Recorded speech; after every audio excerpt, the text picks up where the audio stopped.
Bienvenue dans cette nouvelle vidéo. Donc Bitcoin est en train de chuter fortement suite aux annonces de Trump sur les tarifs et les tensions géopolitiques. Donc là, ce qu'on peut voir, c'est qu'on a fait quand même une chute de presque 10% en quelques jours. Donc dans cette vidéo, je vais faire un market review sur le marché crypto. Donc j'analyserai Bitcoin, Ethereum et Solana. Et à la fin, comme ça fait un petit moment qu'on ne les a pas fait, je ferai un petit tour sur les datas on-chain. Je regarderai aussi les ETF et les news macro de la semaine pour voir s'il y a des événements à venir. Avant de commencer la vidéo, je vous invite à nous suivre ici sur YouTube et d'activer la cloche des notifications pour être averti des dernières analyses publiées. Vous pouvez également liker la vidéo pour me soutenir. Et surtout, n'hésitez pas à commenter si vous avez des suggestions à faire pour les vidéos, c'est-à-dire que si vous voulez que j'analyse d'autres assets que ce que je fais actuellement, c'est tout à fait possible. Donc n'hésitez pas à commenter votre altcoin, ça peut être aussi du Forex, du S&P 500, l'or, ça peut être n'importe quel asset tant qu'il est trop sur TradingView bien sûr. Donc n'hésitez pas à commenter pour faire vos suggestions. On va commencer la vidéo avec l'analyse de Bitcoin sur le weekly parce qu'on rentre dans une nouvelle semaine, donc on va essayer de voir qu'est-ce qui s'est potentiellement passé les semaines précédentes. Donc là déjà, pour commencer, on est toujours dans une structure baissière avec un BOS à ce niveau-là. On n'a pas de structure interne, tout ça, ça a été fait en une seule jambe de baisse. Pour moi, je vois pas vraiment de structure interne au sein de cette structure baissière. L'order flow est baissier depuis le point de choc ici aux 108 800 $. On a toujours un point de choc futur à ce niveau-là. Donc pour ce qui est de Bitcoin, on cherche toujours uniquement des shorts sur le weekly. Et notre POI pour shorter n'a pas changé. C'est toujours celui-ci, qui est en plus potentiellement plutôt bien pricé, étant donné qu'on est dans le l'EQ, zone discount du range en fonction de où on voit dans ce POI. Si on regarde la clôture de la semaine dernière, c'est quand même une bougie assez bearish parce qu'on a la mèche qui est plus grosse que le corps, qui est venue rebalancer notre FVG ici. Je vais vous le tracer si vous voulez le voir un peu plus clairement. Hop. Et en plus, on a pris la liquidité de une, deux, de trois bougies weekly. Donc potentiellement pour alimenter le futur mouvement baissier qui a lieu pour le moment, en tout cas sur ce début de semaine. Donc là, le scénario, on ne sait pas s'il va encore se réaliser parce que souvent, les FVG sont faits pour être comblés. C'est pour ça qu'on va trader des zones de supply et de demande. Par contre, il y a aussi beaucoup de moments où ils sont comblés partiellement juste pour que le prix reparte par la suite. Donc là, pour le moment, c'est en tout cas le cas qui est en train d'être réalisé. Mais nous, ça ne nous intéresse pas, bien que ça peut être une zone de rejet pour le prix. C'est pas une zone qui va nous intéresser à trader. Nous, on attend vraiment un retour ici pour potentiellement chercher des shorts, en tout cas sur Bitcoin. Là, si on doit targeter des futurs objectifs baissiers, si on repart pour faire un breakout du lot ici, étant donné que la structure est baissière, je vous rappelle qu'on est sur un weak low qui est censé être cassé. Donc là, actuellement, déjà la première target, ça pourrait être ici. Puis au final, on a quand même resté proche. Je crois qu'on n'aime pas. Ouais, on s'est arrêté juste avant les 80 000 $. Donc déjà, ça pourrait être l'objectif d'aller à 80 000 $ pour faire un chiffre rond. Et après, on a quand même le creux ici qui est vraiment visible sur le weekly, qui est au 74 450. Et je crois que si je regarde bien, on est aussi sur un creux qui va être sur le mensuel. Si je passe sur le mensuel, en fait, c'est notre. Alors, ça, je vais supprimer. C'est notre strong low sur le mensuel. Donc là, ce qui serait bullish sur Bitcoin, c'est qu'en fait, on vient de prendre la liquidité de ce niveau-là et qu'ensuite, on reparte avec une belle V-shape recovery à la hausse, avec un gros momentum potentiellement. Retourner l'order flow à la hausse parce que si on vient prendre le low à ce niveau-là, le choc futur va redescendre, donc ça pourrait être une zone intéressante pour revenir choquer à la hausse. Par contre, surtout, ce qu'il ne faut pas, c'est venir clôturer en dessous de ce niveau-là. Parce que si on a vraiment un BOS baissier sur le mensuel, là, je pense qu'on va s'installer dans une tendance plutôt durable de baisse. Parce que si vous regardez les précédentes structures baissières qu'il y a eu sur Bitcoin, ça n'a jamais été annonciateur de fausses structures ou alors annonciateur d'une tendance qui ne va pas durer longtemps. Souvent, c'était vraiment le prix qui s'installe pour une tendance baissière durable. Donc ça, faudra être vigilant. Après, comme je dis, tous les signaux sont faits pour être invalidés, donc s'il faut, on peut très bien retourner la structure, avoir une clôture dégueulasse et au final repartir à la hausse. Ça, on ne pourra pas savoir. Mais en tout cas, c'est pas le scénario à privilégier pour le moment. Si on regarde maintenant sur le daily sur Bitcoin, donc là, on n'a pas eu tellement de changements. Si, on a quand même eu du changement. En fait, la semaine dernière, on était, si je me mets sur le replay, on était comme ça. Donc là, la semaine dernière, on voulait exploiter le POI ici pour chercher des longues. Mais comme je vous avais prévenu, le choc était pas non plus ultra convaincant. Certes, on avait une belle bougie ici qui était intéressante, mais ce que je rappelais aussi la semaine dernière, c'est que la structure est baissière. On revient à rebalancer CFVG dans la zone discount de ce range. En plus, on laisse beaucoup de liquidité au sud, hein. Je vous avais montré ici, là, on a des zones à ce niveau-là aussi, alors qu'au nord, vous voyez, il n'y a pas grand-chose. On a juste des FVG, le sommet de la structure, donc il n'y a pas tellement de sommets qui ont été laissés au nord, donc il y avait forte chance pour que un jour ou l'autre, on reprenne la baisse. Étant donné que la structure est baissière, on s'attend à ce que le swing pullback mette fin, au final, dans cette zone-là. Donc là, en tout cas, pour le moment, c'est ce qui est en train de se passer. Là, si on doit exploiter un scénario, pour moi, ça va être le POI qu'on va avoir ici, qui va être un POI intéressant pour chercher des shorts. Même si au final, quand je vois le gros momentum qu'on a là, le prix a peu de chances de revenir là pour faire ça. En général, quand vous avez un fort momentum comme ça, vous allez sûrement avoir juste un repricing des FVG, voire du PY intermédiaire qu'on peut essayer de tracer parce qu'au final, ça peut être une zone intéressante. Même si en général, je ne traite pas forcément ces PY, ça peut toujours être une zone intéressante, mais je pense que c'est pas cette zone qui va forcément rusher le prix pour moi là.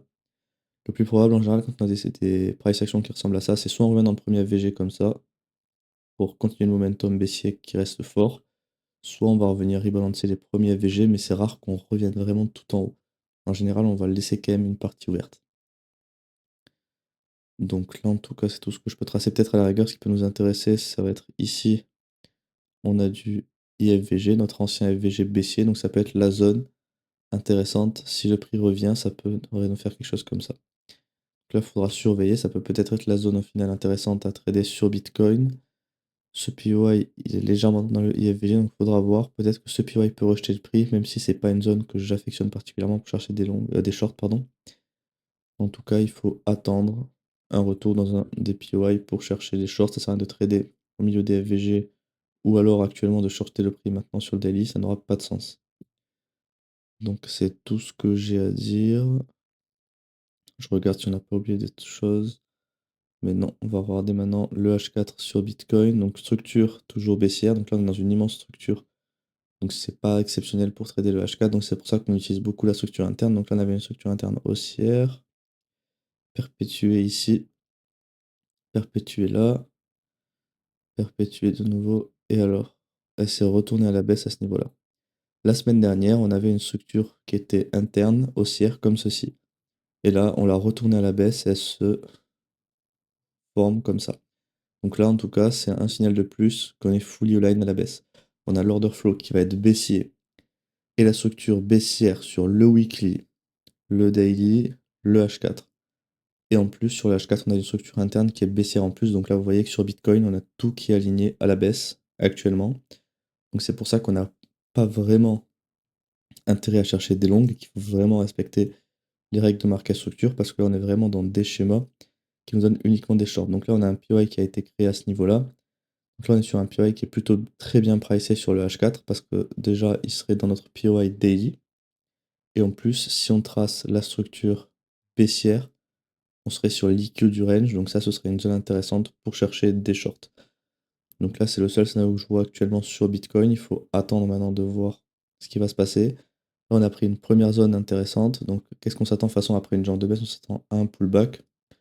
Donc, maintenant qu'on a eu le BOS, on peut s'attendre potentiellement au pullback. Et cette zone-là pourrait être intéressante.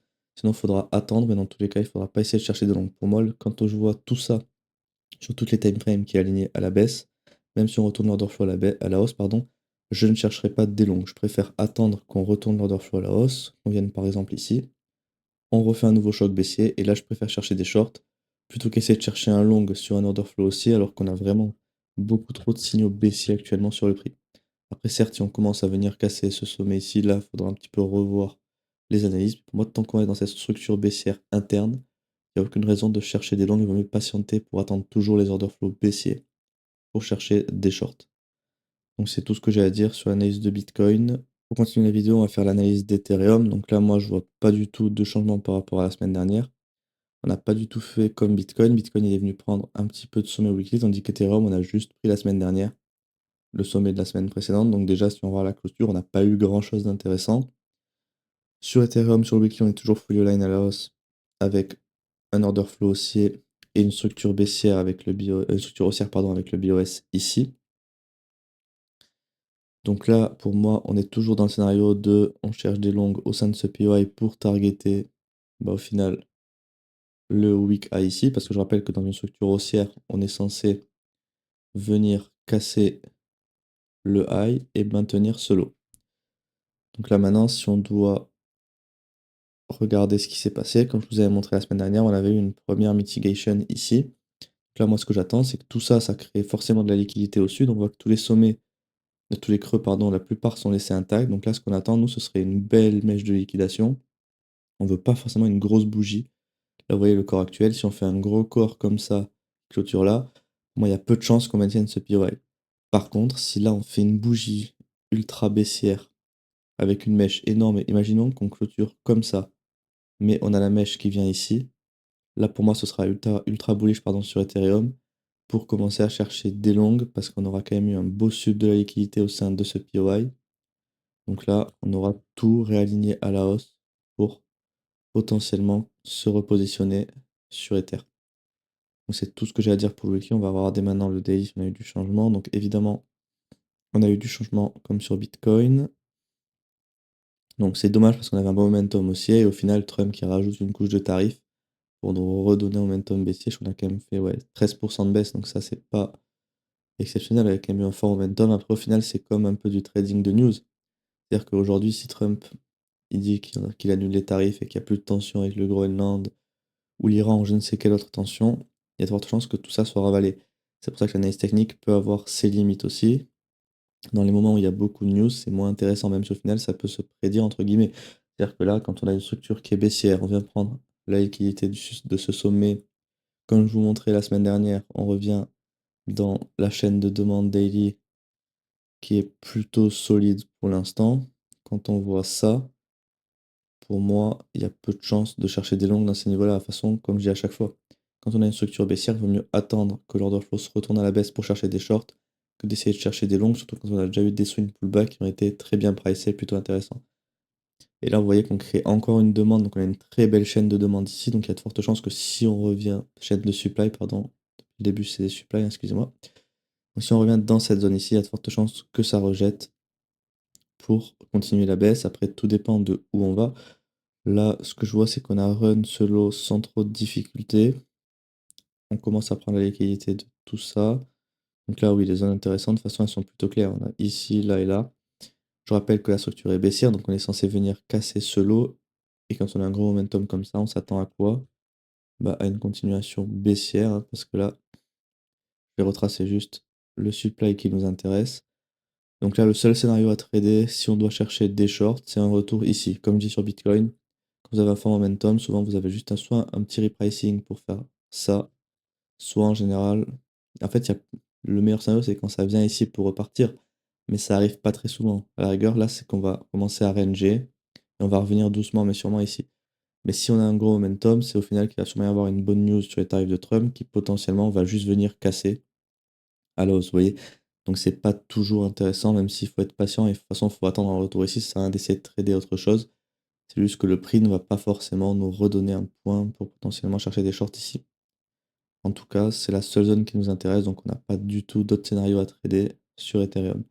Je vais regarder maintenant le H4 pour voir si on a eu du changement. Alors ça, c'est la structure daily, je crois. On va juste la faire s'afficher que sur le daily. C'est quoi cette structure? Ah non, c'est la structure H4. Oui, en fait, ça, c'était la structure interne que je vous avais tracée la semaine dernière. Ok. On va la supprimer. De toute façon, elle a été retournée à la baisse. Ça, vous voyez directement. Là, on avait une structure interne haussière et une structure swing baissière. Donc ça, c'est pas les scénarios qu'on préfère trader parce qu'en fait, vous voyez que les deux structures sont posées. Là, aujourd'hui, on a eu un BOS de structure interne à ce niveau-là. Donc si on doit tracer la structure interne, elle s'architecturerait de cette manière. Donc là, comme je disais sur Bitcoin, quand vous avez structure interne et swing baissière, en plus on a eu un swing pullback dans la structure swing proche de ce niveau-là, il y a de fortes chances qu'on soit sur la fin du swing pullback et dans le swing run final, et que là l'objectif clairement sur Ethereum, c'est de venir run le lot à ce niveau-là. Maintenant, si on doit tracer des POI, bon déjà là le POI aussi avait été invalidé, de toute façon il n'était plus valide. Là en plus on a eu un sub de la liquidité du sommet, donc pour finir un swing pullback, ça c'est une zone intéressante. Donc là, on a un premier POI sur Ethereum qui nous intéresse pour chercher des shorts. On a un deuxième qui va aussi potentiellement être intéressant. Alors je vais tracer un peu moins loin. POI H4. Donc là, voilà, clairement, c'est les deux zones qui nous intéressent. Soit un retour là, soit un retour ici, pour chercher des shorts et venir targeter clairement la zone là. Pour moi, on a tout pour targeter ici, ça sert à rien de target potentiellement ça. Certes, il peut y avoir des profits partiels ou du break-even ou ce que vous voulez, ça dépend de votre gestion sur ces zones de creux, mais moi, le creux pardon, qui m'intéresse vraiment pour prendre des profits, ça va être celui-là. Donc les scénarios sont valides. Après, évidemment, celui-ci aura plus de chances de se réaliser que celui-là, parce que les scénarios intermédiaires, entre guillemets, vous pouvez simplement faire un mini blocage de prix comme ça. En fait, vous allez juste servir d'inducement pour faciliter la mitigation ici de celui-là et ensuite repartir à la baisse. Donc ça, il faudra être vigilant. C'est pour ça que les scénarios intermédiaires comme ça, si vous n'avez pas un modèle d'entrée qui est ultra précis et qui au final est vraiment ultra clean, ça sert à rien de rentrer sur des zones comme ça. Donc là, pour le moment, c'est tout ce que j'ai à dire. De toute façon, après un BOS, on s'attend à un pullback. Donc on va voir si on peut avoir potentiellement un repricing de nos FVG, de nos supply pour chercher des sortes, hein, parce que c'est ce qui va nous arranger. Je vais agrandir un peu la structure pour qu'on puisse voir plus clairement. Et après, il faut toujours pas oublier qu'on a le POI Daily ici qui est dans l'extrême discount de notre structure interne et en plus très bien pricé dans la structure swing. Donc là aussi, le scénario pour moi qui a le plus de probabilité, évidemment, vous pouvez trader cela, mais celui qui va être le plus high probability, c'est attendre un choc aussi. On revient là, hop, choc baissier, vous avez un nouveau POI, et là, si vous tradez ça, ça va être clairement une zone où je pense que vous avez toutes les probas avec vous pour que le short réussisse. En plus, vous aurez vraiment un meilleur risk-reward.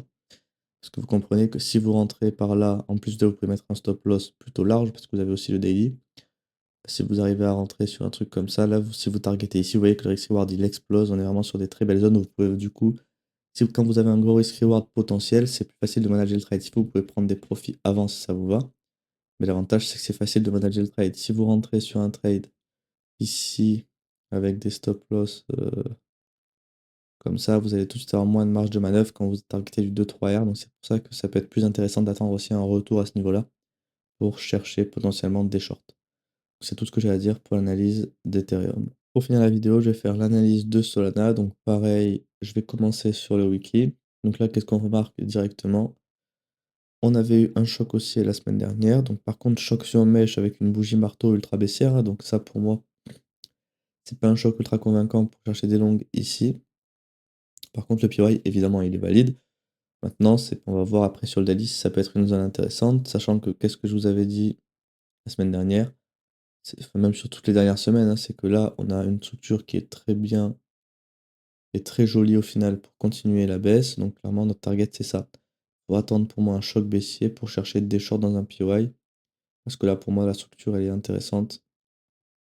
Pour au final vraiment venir ici. On a fait un swing pullback qui est très propre, avec la mitigation du supply extrême. Là, à la rigueur, si on veut targeter des longues, c'est vraiment pour venir retravailler cette jambe de baisse qui n'a pas été trop retravaillée. Donc on peut essayer de target le FVG ici, qui va pour moi être la seule zone d'intérêt que le prix peut avoir. À moins qu'on vienne suivre la liquidité du sommet ici, la vraie target intéressante, c'est le FVG ici. Comme ça, on retravaille cette jambe de baisse et après on peut repartir tranquillement. Là, on peut toujours chercher des longues ici. Je vais passer sur le daily pour voir si on a eu du changement. Alors juste, je fais en sorte que la demande pardon, s'affiche sur le daily, hop, pour voir ce qu'on peut regarder. Alors, déjà ce que je montrais la semaine dernière, c'est que c'est ultra bearish parce qu'on a eu un sub de la liquidité de notre strong high avec une belle V-shape recovery qui a invalidé tous nos supplies, fait un choc baissier avec un fort momentum. Donc là, le POI maintenant pour shorter le plus proche et qui nous intéresse, c'est celui-là. Sauf qu'on est aussi dans un plancher weekly, donc vous voyez, ça c'est les zones qui sont difficiles à trader parce que vous avez le daily qui vous dit on va baisser, le weekly entre guillemets qui peut monter aussi. Mais pour moi, ce PY weekly, tant qu'on n'a pas d'order flow aussi sur le daily, il va pas être intéressant à trader. Surtout qu'il faut regarder Bitcoin, comme je dis en général, c'est que toutes les altcoins et les cryptos sont la plupart du temps lié à ce que va faire Bitcoin. Si aujourd'hui Bitcoin perd 10%, il y a forte chance que Solana perde 10%. Il va pas faire comme ça. Moins qu'on ait une news de fou sur Solana, vous voyez, il y a très peu de chances qu'on vienne faire ça. Donc là, pour moi, il faut clairement attendre un retour dans ce POI. Comme Solana, pardon, Bitcoin et Ether, il y a peu de chances que ça arrive, hein, parce qu'en général, on revient juste rebalancer un peu les FVG. Mais si ça arrive, tant mieux, parce qu'au final, on aura potentiellement un setup pour shorter avec de fortes probabilités. Parce que là, vous aurez un setup, si vous avez un setup de short par là, imaginons que vous rentrez un peu plus bas pour attendre des confirmations, vous mettez le SL là. Si vous rentrez comme ça vous fait quand même un risk-reward intéressant. Vous pouvez manager facilement le trade. Parce qu'en fait, toutes les targets sont bonnes à prendre là-dedans, hein. C'est-à-dire que là, vous pouvez très bien targeter ici. Ce sera totalement valide, même s'il faut faire attention, comme j'ai dit, à cette demande ici, qui peut potentiellement bloquer le prix et faire potentiellement un rebond. Donc ça, il faudra être vigilant. Mais en tout cas, tant qu'on n'a pas de choc haussier sur le daily, ça sert à rien de trader dans cette demande ici. Donc je vais finir avec le H4 sur Solana. Alors la structure interne était haussière comme ceci, et on l'a retourné à la baisse. Avec un BOS interne à ce niveau-là, donc le choc a été baissier ici. On a un POI qui a été à ce niveau-là. Ensuite, Solana, ce qu'on peut voir, alors la structure était haussière, on a fait un BOS haussier, donc ça c'est intéressant. C'est-à-dire que je vais aussi faire ce POI s'apparaître sur le H4. Vous voyez que là, si on regarde le H4, contrairement au daily qui est baissier, vous avez un H4 haussier. Donc, potentiellement pour vous dire que ce POI peut être maintenu, parce qu'en fait la structure swing de Solana est haussière. Donc là, clairement, vous voyez sur Solana, c'est vraiment des scénarios qui sont, je dirais pas intéressants, mais qui sont compliqués, parce que vous avez des time frames avec des scénarios haussiers, d'autres avec des scénarios baissiers, et surtout la haute time frame qui est le weekly, qui est quand même plutôt haussière. Enfin, je dirais pas haussière, mais avec un choc haussier, donc potentiellement pour chercher des longues. Après, comme j'ai dit, le choc est peu convaincant, donc ça, vous pouvez potentiellement l'ignorer, ça dépendra de ce que vous en pensez. Mais actuellement, de toute façon, comme l'order flow est baissier, sur le H4, on cherche des shorts dans ce POI. Et comme target, par contre, je ne mettrai pas plus que ici. Si on vient chercher un short ici, il vaut mieux prendre des profits là-dessus qu'attendre vraiment un retour là pour un retournement potentiel de structure.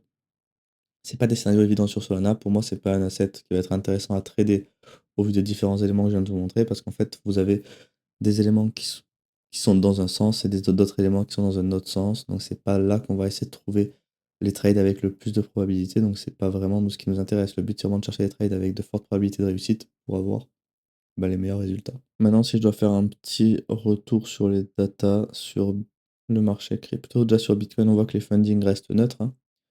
Si on dézoome bien, je vais mettre juste sur H4 pour voir une vue un peu plus d'ensemble. On a très peu de funding intéressant, on va dire. Pas depuis en fait un long moment. Vraiment, les fundings sont neutres sur Bitcoin. L'open interest, ce qu'on peut voir, c'est que sur cette baisse, il est monté. Donc je rappelle que si l'open interest monte pendant un mouvement haussier ou baissier, ça va être souvent pour soutenir le mouvement, entre guillemets, parce que ça veut dire que soit vous avez beaucoup de gens qui vont commencer à shorter, soit ça va être aussi des gens qui cherchent des longues. Donc si les gens commencent à s'exposer à longues sur une jambe de baisse, ils vont par la suite être liquidés. Et donc les longues, je rappelle que c'est des promesses de vente. Donc au final, ça va faire des liquidations et les gens vendent au marché. C'est ce qui peut expliquer la hausse d'open interest ici. Après, globalement, si on dézoome, on voit que le marché crypto il perd en intérêt, entre guillemets, parce qu'on a des fundings relativement neutres. Un open interest qui au final est toujours dans un range, compris dans, on va dire, entre guillemets, dans la jambe de baisse qu'on avait eu le 10 octobre, lors du gros crash. Donc en fait, depuis ce gros crash du marché crypto, on a eu un léger re-intérêt au final quand Bitcoin était remonté. Par contre, là, on est en perte d'intérêt depuis ce début d'année avec très peu d'open interest. En fait, il y a très peu de positions qui s'ouvrent ou qui se ferment. Les gens ne s'exposent pas trop à levier par rapport à ce qui se faisait en fait fin 2025. Donc, clairement, c'est pas une data pour moi hyper intéressante. Globalement, le marché est plutôt neutre à ce niveau-là. Maintenant, si on doit regarder les ETF, donc les inflows, on peut voir depuis en fait fin octobre, globalement, on a beaucoup plus d'inflows négatifs que positifs. Donc le prix est vraiment pas hyper soutenu par les inflows des ETF. On peut voir que la semaine dernière, on avait eu quand même une belle reprise. Et en fait, dès qu'on a les ETF avec des inflows positifs, ça nous fait grind le prix. Donc en fait, clairement, les ETF, c'est entre guillemets l'indicateur numéro un. C'est-à-dire que si vous avez des inflows positifs sur les ETF, il y a de fortes chances que le prix monte sur Bitcoin. Après, ça dépendra de l'ampleur des inflows, hein. Là, on avait des inflows positifs, mais très légers. On parlait de très peu par rapport, par exemple, à cette période-là. Là, les périodes où on avait des tops, entre guillemets, de marché, avec les inflows, on était dans des grosses bougies vertes, ce qu'on n'a pas retrouvé au final depuis le crash du 10 octobre, on a eu très peu d'inflows. C'est-à-dire que les gens, peut-être, ils ont été apeurés, entre guillemets, du marché crypto, et ça continue, en fait, de montrer la perte d'intérêt du marché crypto, au final, au cours des derniers mois, qui se confirme aussi avec les inflows des ETF qu'on peut voir à ce niveau-là.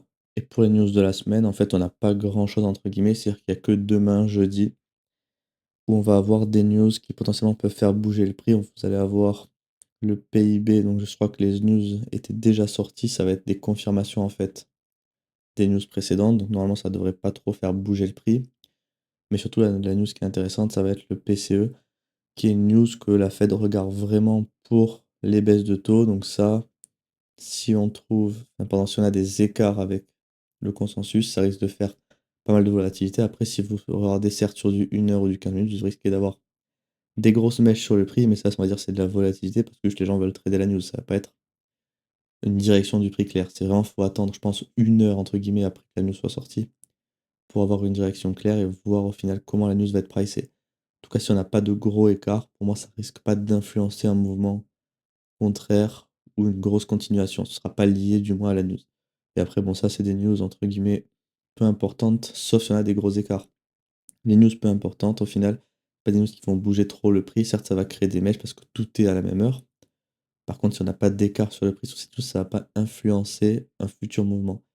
Là, si le PCE, par exemple, imaginons on a une data qui est bearish, vous risquez d'avoir des mèches un peu dans tous les sens, et après, le prix risque donc de faire une grosse continuation baissière. Par contre, si on n'a pas trop d'écart, si on a une continuation baissière après, pour moi, ce ne sera pas forcément lié à la news, parce qu'elle est au final déjà pricée si on reste dans les chiffres du consensus.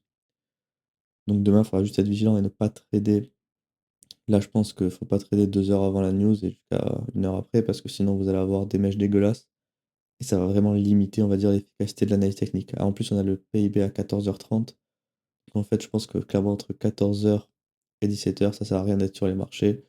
Parce qu'en fait, vous allez avoir que des mèches de merde qui vont vraiment pas vous aider dans vos trades. Je vous remercie d'avoir regardé cette vidéo. Surtout, n'oubliez pas de vous abonner à la chaîne et d'activer la cloche des notifications pour être averti des dernières analyses publiées.